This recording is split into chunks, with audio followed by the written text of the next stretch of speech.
আসসালামু আলাইকুম সবাইকে। প্রেম নামের অপবাদ গল্পের 20 নাম্বার পার্ট। তো বেশি কথা না বলে চলুন গল্প শুরু করা যাক।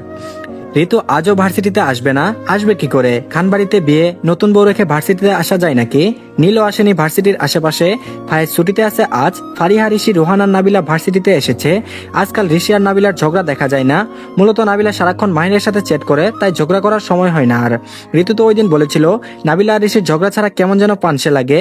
রোহানও তাল মিলিয়ে নেই সে কথাই, কিন্তু ফারিহা নির্বাক, তার মতে ঝগড়া করার বয়স পার হয়েছে, এখন লুকে দেখে নানা কথা বলবে। ক্লাসরুমে বসে যে যার মতো হৈ হুল্লোড় করছে, এ যেন আরেক বিয়ে বাড়ি, ঠিক খানবাড়ির মতো। নাবিলা বলল, এই ইয়ার ঋতুও আসলো না, আমরা কেন আসলাম? ঋষি বলল, কেন আর, পড়াশোনা করতে আসছি। কিন্তু তুই কেন আসছিস জানি না নাবু। নাবিলা বলল, ঋষি শুন, তোর সাথে পায়ে পা দিয়ে ঝগড়া করার মতো মুড নেই আমার। ফারিহা বলল, আজকাল তুই চেঞ্জ হয়ে গেছিস নাবু। নাবিলা বলল, ফারু তুইও প্লিজ এই ঋষির মতো বলিস না। ফারিহা বলল, আজ তোরা যাচ্ছিস তো উজ্জ্বল ভাইয়ের হলুদে? নাবিলা বলল, হুম যাবো, তবে ফায়েজ স্যারকে দেখলে কেমন যেন ভয় লাগে। ফারিহা বলল, কেন, স্যার কি তোকে কখনো কিছু বলেছে? নাবিলার কথায় ফের প্রশ্ন করলো ফারিহা। রোহান বলল, আরে একটা জিনিস খেয়াল করেছিস, স্যার ভার্সিটিতে যেমন তেমন হলো, বাসায় পুরো অন্যরকম। নাবিলা বলল, ঠিক কেমন রে রোহান? রোহান বলল, এ দেখ না, কাল কি সুন্দর ঋতুকে খাওয়াই দিল। আমার কেন জানি মনে হচ্ছে স্যার ও ঋতুকে, জাস্ট মনে হলো আর কি। একসাথে তিনজন বলে উঠলো, আমাদেরও তাই মনে হয়। হঠাৎ তিশা বলল, এই আজকে নীল ভাইয়া আসবে না? তিশার কথায় সকলে অবাক। নীল ভাইয়া আসবে কিনা সেটা ওরা কেমনে জানবে? আর তুলির জায়গায় তিশা, ওহ নো, কোনোভাবে চেঞ্জ করে নিত তারা। নাবিলা বলল, আমরা কি নীল ভাইয়ের বডিগার্ড নি যে তার খবর নিয়ে ঘুরবো? নাবিলার এমন ঘাটতারা কথা পছন্দ হয়নি তিশার। আজ তুলিও আসেনি, যদি নীল ভাইয়া আসে তবেই ভার্সিটিতে আসবে, নয়তো আসবে না। কে করে ভাই রোদেপুরের ক্লাস? তিশা আবারও বলল, ঋতু কোথায়? নাবিলা বলল, ঘুমাই। তিশা বলল, কি? নাবিলা বলল, আরে আস্তে চিল্লাও, এত চিল্লাও কেন? ঋতু ঘুমাচ্ছে বাসায়। তিশা বলল, ক্লাস রেখে বাসায় ঘুমালে তো ফেল করবে।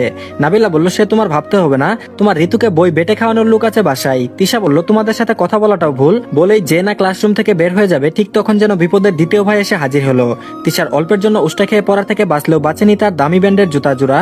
জুতা ছিঁড়ে যাওয়ায় অসহায়ের মতো এদিক ওদিক তাকিয়ে দেখলো কেউ মুচকি হাসছে তো কেউ মুখ চেপে। তখন বেসুরে গলায় ঋষি গেয়ে উঠলো, বৃষ্টি পরে ফুটা ফুটা, পায়ে দিয়ে ছেঁড়া জুতা, আঁকা বাঁকা মেঠো পথে কোন ফকির নিয়ে হেঁটে যায়। রাগে অপমানে জুতাকে ফেলে দৌড়ে বের হয়ে যায় তিশা ক্লাসরুম থেকে। যেতে যেতে সকলের হাসির শব্দ কানে খুব বিষের মতো লাগছে তখন। তিশার চলে গেলেও থামেনি তাদের হাসি। নাবিলা তো লাফিয়ে উঠে বলে, জিও গুরু, তুই তো আজ ফাটিয়ে দিলি। যদিও বা সুরটা বেসুরে ছিল, সমস্যা নাই, তোর থেকে এর চেয়ে ভালো সুর আশা করাটাও ভুল। নাবিলার কথায় ঋষি মুখ ঘুরিয়ে অন্যদিকে তাকিয়ে বলল, হাইরে মানুষ, রঙের ফানুষ গান গাইতে না পারিলে কত রং দেখায় রে। রোহান বলল, প্লিজ ভাই, তোর এমন সুরের গান গাওয়া বন্ধ কর, না হলে যে কোনো সময় আমার হার্ট অ্যাটাক হয়ে যাবে। রোহানের কথায় অসহায় ফেস নিয়ে ঋষি বলল, ঋষি রে, ওরা তোর ট্যালেন্টকে অপমান করছে, তোর মতো গুণী বন্ধু পেয়েও মূল্য দিল না। একদিন তুই দেখিয়ে দিবি তুইও পারিস দেশ কাঁপাতে। ঋষির কথা শুনে ক্লাসের সবাই হেসে দিল। রোহান পিঠ চাপড়ে বলল, দেশ কাঁপাবে কিনা জানি না, তবে অন্য কিছু কাঁপাবে ঠিকই। ঋষি চোখ রাঙিয়ে তাকাতেই ভেবলামার্কা হাসি দিয়ে রোহান আবারও ফিসফিসিয়ে বলল, আরে ভাই, আমার হৃদয় কাঁপানোর কথা বলেছি। আর এদিকে সকাল থেকে ঘুরঘুর করেও ফায়েজ ভাইয়ের টিকিটিও পর্যন্ত নজরে পড়লো না ঋতুর। রুমে আসেনি, আসলে তো দেখতো। আজ দরজা বন্ধ করে ঘুমিয়েছে। তবে বেলা 12টা বাজে, এ সময় ফায়েজ ভাই কোথায় গেল? চিন্তায় মাথা ফেটে যাচ্ছে ঋতুর। কাউকে জিজ্ঞেস করতেও পারছে না। ভার্সিটিতে যায়নি, ছুটি নিয়েছে, অফিসে গেছে কি? হঠাৎ কেউ বলল, কি ব্যাপার, এত কি চিন্তা করছিস? কারো কণ্ঠ শুনে তাকালো পাশে, সাথে সাথে অশান্ত মন শান্ত হয়ে গেল। যার জন্য এতক্ষণ অধীর আগ্রহে বসে আছে সে মানুষটি ঠিক সামনে দাঁড়িয়ে আছে।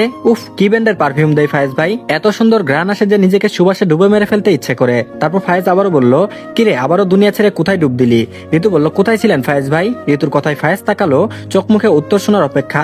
ফায়েজের মনে হলো ঋতু আজকাল অধিকার দেখায়। ফায়েজ বলল, কাজে ছিলাম। যেতে যেতে মুচকি হেসে বিড়বিড়িয়ে বলল, এই অধিকার যখন তীব্র হয়ে সবার সামনে শক্ত হয়ে দাঁড়াতে শক্তি জোগাড় করবে, আমি ফায়েজ সেদিন তোর নামে কবুল হব।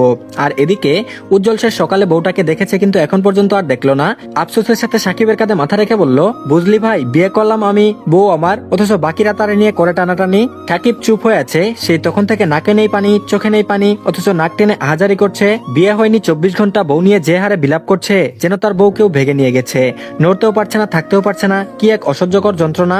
বলল, শুন ভাই, পালিয়ে বিয়ে করিস, তারপর হানিমুন করে বাচ্চা কাচ্চা নিয়ে বাড়ি ফিরবি, দেখবি তখন তোর বাচ্চা কাচ্চা নিয়ে টানাটানি হলেও বউ ঘরে থাকবে। রাফি বলল, কেন, তোর বউ কি কেউ ভেঙে নিয়ে গেছে?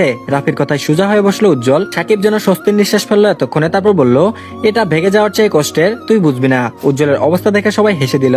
ফায়েজের কানে সব আসছে, কিন্তু সেদিকে মনোযোগ না দিয়ে মোবাইলে কিছু একটা দেখছে। রাফি আবারও বলল, এ আরেক দেবদাস, মনের কথা চেপে রেখে বউ পাহারা দেয়। আবারও হাসির রোল পড়লো। হাসি নেই শাওনের মুখে, বউ মানে বিয়ে তো হয়নি, তাহলে বউয়ের ট্যাগ লাগাচ্ছে কেন? সিজান গা ঘেঁষে বসে বলল, বিয়ের আগে বউ বলছে, তাহলে বুঝ কতটা ডেসপারেট ও ঋতুর জন্য। যা করার তাড়াতাড়ি কর ভাইয়া, নয়তো এত বছরের সাধনা তোমার বিফলে যাবে। শাওন উঠে চলে গেল। কেউ খেয়াল না করলেও একজন ঠিক করেছে। ফায়েজ যেতে নিলে শান্ত আটকায় আড্ডা দেওয়ার জন্য।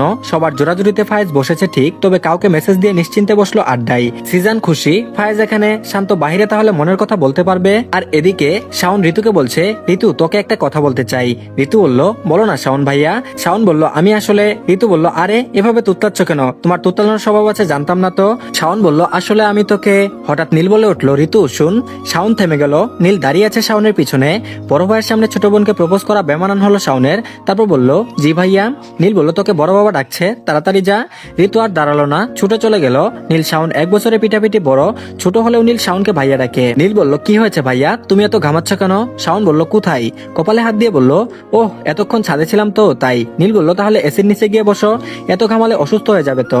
আমি আসি, ফায়েজ ভাই ডাকছে, ছাদে নাকি আড্ডা দিচ্ছে সবাই। নীল চলে গেল। শাওনের যা বুঝার সে বুঝে গেছে। ফায়েজ নিজে আসতে পারেনি বলে নীলকে পাঠালো, কিন্তু এতদিন ফায়েজ পাহারা দিচ্ছে মানা যায়। আজিন তার ভালো লাগার বিষয় ছিল, তবে নীলকে পাঠালো কি করে? ছোট বোনকে বাঁচাতে ভাই আসলো কিনা কাজিন ব্রাদার্সের কথাই? শাওন আশ্চর্য হলো, তবে কিছু তো রহস্য আছে। এই যে ফায়েজের সাথে দাঁড়িয়ে ঋতু কথা বললেও নীল উজ্জ্বল পাশ কাটিয়ে চলে যায়, কেউ দেখেও কিছু বলে না। তবে কি খানবাড়ির মেয়েকে খানবাড়িতে রাখার জন্য আগে থেকে সব সেটিং করে রেখেছে? আর এদিকে শাওন বলল, কে? ও মা তুমি? রাবিনা খান বলল, কিরে এখানে দাঁড়িয়ে আছিস কেন? ঋতুকে বলতে পারছিস? শাওন বলল, না আম্মু। রাবিনা খান বলল, পারবি কি করে? দুনিয়ার খবর নেই, আছিস ভাব নাই? দেখ ঋতু বসে আছে একা টিভি দেখছে, আর তুই কিনা এখানে দাঁড়িয়ে আছিস। শাওন বলল, মা তৌফিক আঙ্কেল কোথায়? রাবিনা বলল, হঠাৎ তৌফিক ভাইকে কেন খুঁজছিস? শাওন বলল, আরে বলো না। রাবিনা বলল, কোথায় আর? উনি একটু বাইরে গেছেন সকালে, এখনো আসেনি। কেন? শাওন বলল, না এমনি। তার মানে শাওনের ধারণা ঠিক, তৌফিক আঙ্কেল ডাকেনি, ফায়েজ পাঠিয়েছে নীলকে ঋতুকে সরিয়ে নিতে। কিন্তু কতদিন? আজ নয় কাল ঋতুকে সে মনের কথা বলবেই বলবে। ফায়েজ ভাই কি ভয় পাচ্ছে? ঋতু যদি সারা দেশে হারিয়ে ফেলবে তাকে? মনে মনে হাসলো শাওন, তবে বেশ মজাও পেল। বিকেল হতেই তোড়জোড় শুরু হলো হলুদের জন্য। ছেলেরা সব ডেকোরেশন ঠিক হয়েছে কিনা বারবার দেখতে লাগলো। অন্যদিকে মেয়েরা তো সাজগোজ নিয়ে হইচই শুরু করে দিল। বড়দের কাজে শেষ নেই, কেউ অতিথিদের সাথে গল্প করছে, কেউ বা চা নাস্তার আয়োজনে ব্যস্ত। সারাদিন আর উজ্জ্বল জেরিনের মুখ দেখেনি, দেখবে কি করে? এত এত মহিলার মাঝে গিয়ে বউয়ের মুখ দেখার উপায়ও নাই। যা দুপুরে একটু গেল, তাও লজ্জায় শেষ। দুপুরে উজ্জ্বল পানি খাওয়ার জন্য রান্নাঘরের দিকে গেল। জেরিন তখন সেখানে ছিল। কাজ করছে ঠিক এমন না, সে দাঁড়িয়ে কথা বলছিল। তারপর বলল, আমায় কেউ পানি দেবেন একটু, পানি পান করতাম। মামি বলল, পানি নাকি বউ, কোনটা বেশি চাই? এক মামির কথা শুনে জেরিন মাথার কাপড়টুকু আরেকটু টেনে মুখ ঢাকলো। উজ্জ্বল বেশ বুঝেছে এখানে সবাই তাকে নিয়ে মজা নিবে এখন। মনে মনে বউ চাই বললো, মুখে বলল পানি চাই। তবুও জেরিনের মুখ দেখা হয়নি। দরজা ঠেলে ভিতরে আসলো জেরিন। উজ্জ্বল তখন ড্রেসিং টেবিলের সামনে দাঁড়িয়ে চুল ঠিক করছে। হঠাৎ জেরিনকে দেখে মুখ ফিরিয়ে নিল। উজ্জ্বলের ব্যবহারে জেরিন একটু কষ্ট পেল। কাছে এসে দাঁড়িয়ে বলল, আমি রুমে আসায় আপনি কি বিরক্ত হলেন? উজ্জ্বল বলল, রুম তো আমার একার না যে বিরক্ত হব। পাশ কেটে চলে যেতে নিলে জেরিন দুঃসাহসের মতো একটা কাজ করলো। উজ্জ্বলের হাত ধরে নেয়। তারপর বলল, কি হয়েছে, এমন করছেন কেন? উজ্জ্বল বলল, কোথায় কি হবে, আর হওয়ার মতো কি ছিল? জেরিন বলল, মানে? উজ্জ্বল বলল, কিছু না, ছাড়ো, যেতে হবে আমায়। মুখে ছাড়ো বললেও হাত ছাড়িয়ে নেওয়ার চেষ্টা করেনি উজ্জ্বল। জেরিনও হাত ছাড়েনি। তারপর বলল, রাগ করেছেন? উজ্জ্বল বলল, করাটা কি স্বাভাবিক? জেরিন বলল, কেন করলেন? উজ্জ্বল বলল, বোকার মতো প্রশ্ন করিও না, বিয়ে হয়েছে কাল, আর আজ গল্প করতে বসে গেলে জামাই যে আছে মনে আছে সে কথা? জেরিন বলল, সবাই নতুন বউ দেখতে আসছে, অনেক গল্প হচ্ছে তাই। উজ্জ্বল বলল, বাহ, সংসারী বউ আপনি তো, জামাইয়ের চেয়ে সংসারকে ভালোবাসেন দেখে বেশি। জেরিন বলল, এখন কি আপনাকে ভালোবাসতে হবে? বলে জেরিন 2 ভ্রু নাচালো। জেরিনের কাণ্ড দেখে কাশি উঠে গেল উজ্জ্বলের। হঠাৎ মন বলল, এ ভাইয়া তুমি এখানে কি করো? বলে মন রুমে আসলো। সাথে আরো 2টো মেয়ে ছিল। উজ্জ্বল আর জেরিন দূরে সরে দাঁড়ালো একে অপরের থেকে। তারপর বলল, আমার রুমে আমি থাকবো, তাকে তোকে বলবো কি করি আমি? মন বলল, সে যাই হোক, এখন এখান থেকে যাও। উজ্জ্বল বলল, কেন? মন বলল, কেন আবার? আমাদের সুন্দরী ভাবিকে সাজাবো তাই। উজ্জ্বল আর কথা বাড়ালো না। বাইরে 2টো মানুষ আছে তাই চলে যেতে নিয়েও থেমে গিয়ে পিছনে ফিরে বলল, বেশি মেকআপের দরকার নাই, হালকা সাজ আর কাঁচা ফুল রাখা আছে ড্রেসিং টেবিলের উপর, ওগুলো দিয়ে সাজালে হবে। মন জেরিনের কাছে এসে বলল, কেউ আমাদের জন্য ফুল আনে না গো ভাবি, কেউ আনে না। আর এদিকে আজকের ড্রেস কোড ছিল একটা অবশ্যই ভাইয়ের কাছ থেকে বোনের আবদার। উজ্জ্বল না করেনি। সবাই সবুজ আর বসন্তী রঙের শাড়ি, পাঞ্জাবি, গাউন, যে যা পরে আর কি। রুহান ঋষি বসন্তী রঙের পাঞ্জাবি পরে এসেছে। নাবিলা আজ শাড়ি পরেছে সবুজ রঙের। বলল, বাহ, তোকে তো আজ সুন্দর লাগে, শাড়িতে খারাপ লাগে না খুব একটা। নাবিলা বলল, কেন, আমি কি দেখতে অসুন্দর নাকি? ঋষি বলল, কেন, বললে বিশ্বাস করবি? নাবিলা বলল, বল, করবো না কেন? ঋষি বলল, পুরো বট গাছের ঠাকুমার মতো লাগে। বলে ঋষি দৌড়ে চলে গেল। শাড়ি পরে দৌড়াতে পারবে না এমন নয়, দৌড়ালে যদি পড়ে যায় সবার সামনে ইজ্জত শেষ, তাই চুপচাপ মশা তাড়িয়ে চলে গেল যেন কিছু হয়নি। রুহান বলল, কিরে এমন দৌড়াচ্ছিস কেন? ঋষি বলল, আর বলিস না, নাবুকে রাগিয়ে আসছি, বেচারি শাড়ি পরে আর পিছু নেয়নি। রুহান বলল, কি বললি আবার? ঋষি বলল, ওই আর কি বট গাছের ঠাকুমার মতো। রুহান বলল, লাইক সিরিয়াসলি তুই ওকে বট গাছের ঠাকুমার মতো লাগে বলেছিস? ঋষি বলল, হুম, 2 বন্ধু হেসে দিল। হাসতে হাসতে রোহান বলল, কতদিন পর তোদের এমন খুনসুটি দেখলাম। ঋষি বলল, বাদ দে, তবে আজকাল মনে হয় নাবিলা কেমন মনমরা হয়ে থাকে। ওই মাহিন ফাইনের সাথে ঝগড়া করলো নাকি? রোহান বলল, জানি না, সেসব বাদ দে, চল উজ্জ্বল ভাইয়াকে অভিনন্দন জানাই একটু। নাবিলা ঋতুর রুমে গেল। ঋতু সহ আরো কয়েকজন কাজিন সেখানে সাজগুজ করছে। সিমরানও ছিল, সবাইকে শাড়ি পরিয়ে দিচ্ছে। সাজতে হেল্প করছে স্মৃতি। ফারিহা রিক্সা থেকে নেমে ভাড়া মিটিয়ে যে না পিছনে ঘুরে দাঁড়াতে যাবে, তখন ওই কারো প্রশস্ত বুকের সাথে ধাক্কা খেলো। পড়তে গিয়েও পড়লো না, ভয়ে চোখ মুখ খিচে বন্ধ করে নিল ফারিহা। কিন্তু যখন বুঝলো কেউ তার হাত ধরে আছে, তখন চোখ খুলতে সামনে দাঁড়ানো ব্যক্তিকে দেখে অবাক হলো। স্বয়ং নীল ভাইয়া তার হাত ধরে আছে। সোজা হয়ে দাঁড়িয়ে বলল, সরি। একসাথে দুজনে সরি বলাই হেসে দিল নীল। নীল তখন মোবাইলে কথা বলায় এতটা মগ্ন ছিল যে সে ফারিহাকে খেয়াল করেনি। আর ফারিহা পিছনে কেউ হুট করে চলে আসবে তা বুঝতে পারেনি। ফারিহা পরনে বাসন্তী সবুজ রঙের শাড়ি, মাথায় চুল খোপা করা, কানে দুল রয়েছে, হাতে চুড়ি, হালকা মেকআপ। বেশ এতটুকু যথেষ্ট নীলের হৃৎপিণ্ডকে এপার থেকে ওপার করে দেওয়ার জন্য। নীলের পরন্তে বাসন্তী রঙের পাঞ্জাবি, হাতে ঘুড়ি, সুন্দর লাগছে নীলকে।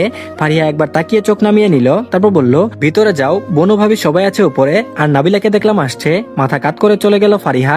নীল সেদিকে তাকিয়ে একবার নিঃশ্বাস ফেলে বলল, কখনো কি এ চোখের গভীরতায় নিজেকে হারাবো না? আর এদিকে ঋতু আজ সবুজ আর বাসন্তীর কম্বিনেশনের শাড়ি পরেছে, পায়ে আলতা লাগিয়ে দিয়েছে সিমরান খান। ঋতু দিতে চাইনি, সিমরান মৃদু ধমকে বলে, শাড়ি পরেছিস, নুপুরও আছে, আলতা পরলে তোকে সুন্দর লাগবে। আবার জোরাজুরিতে একরকম বাধ্য হয়ে আলতা পরলো ঋতু। ফারিহা বলল, ঋতু তোকে মাশাআল্লাহ সুন্দর লাগছে। ফারিহার কথায় হেসে দিল ঋতু, তারপর বলল, তোদের দুটোকেও সুন্দর লাগছে। বড়দের তারা দিতে সবগুলো জেরিনকে নিয়ে ছাদে গেল। ততক্ষণে জেরিনের বাড়ির লোক এসে গেছে। জেরিন সাজছে, তাই আর দেখা করেনি তারা। ছাদে আগে থেকেই বর্ষা সকল ছেলেরা ছিল।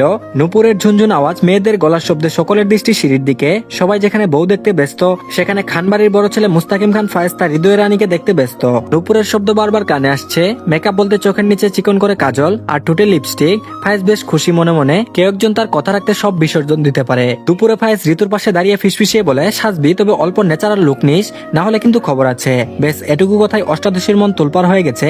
এত মেকআপ কসমেটিক কিনেও ভালোবাসার মানুষের কথা রাখতে সব প্ল্যান ইচ্ছাকে বিসর্জন দিয়ে দিল। ফায়েজের চোখ গেল ঋতুর পায়ের দিকে। আলতারাঙ্গা পায়ের নুপুর যেন এক নববধূর রূপ নিল। অজান্তেই বুকের বাঁ পাশে হাত রেখে বিড়বিড় করে বলল, হৃদয় রানী। রাফি কান খাড়া করে শোনার চেষ্টা করেও বৃথা যায়। তারপর ফায়েজকে ধাক্কা দিয়ে বলে, কি বিড়বিড় করছিস এত?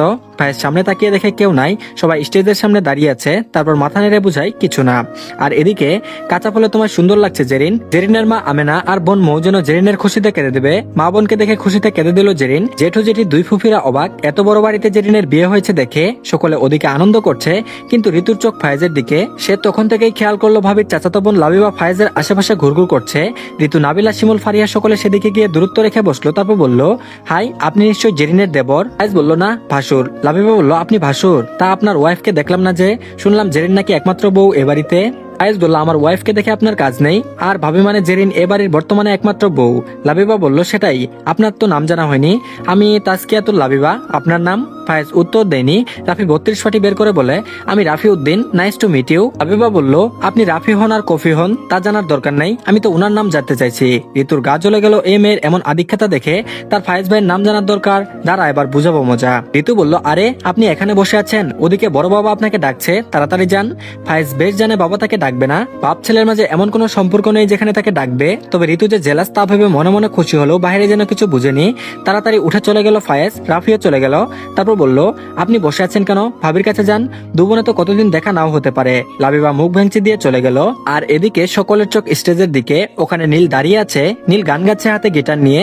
তালমাটাল মনটা কিছু তোমায় বলতে চাই গানটি সে গাইলো। নীলের চোখ তখন ফারিহার দিকে। দুজন চোখাচোখি হলো। আজ ফারিহা সইয়ে নিল না, তার হাতে কিছু নেই। আজকাল ফারিহাও নীলকে ভালো লাগে, কিন্তু সে নিরুপায়। বন্ধুত্ব হয় কিন্তু প্রেম হয় না, এটা অসম্ভব। নীলরা অনেক বড় লোক, তাদের মতো মধ্যবিত্ত পরিবারের মেয়েদের সাথে সম্পর্কে জড়ালে লোকে নানা কথা বলবে। জেরিন আপুরটা আলাদা, কিন্তু ফারিহা ছোটকাল থেকে এ বাসায় আসে, ঋতুও যায়, সেখান থেকে এমন কিছু ভাবলে সমাজে বাবা মার সম্মান চলে যাবে। গিটারের সুর বন্ধ, নেমে গেল স্টেজ থেকে নীল। চারিদিকে হাততালি শব্দ। ফারিহা হাততালি দিল। কষ্ট হচ্ছে, গানটা যেন ফারিহা হৃদয়কে এপার ওপার করে দিল। কত শত ছিদ্র হলো জানা নেই, তবে রক্তাক্ত হয়েছে নিশ্চিত। এক পাশ থেকে আওয়াজ আসছে, নীল নীল আর নীল। তো ধন্যবাদ সবাইকে। আজকের পার্টটি এই পর্যন্তই। পরবর্তী পার্ট আসলে অবশ্যই কমেন্ট বক্সে লিংক পেয়ে যাবেন।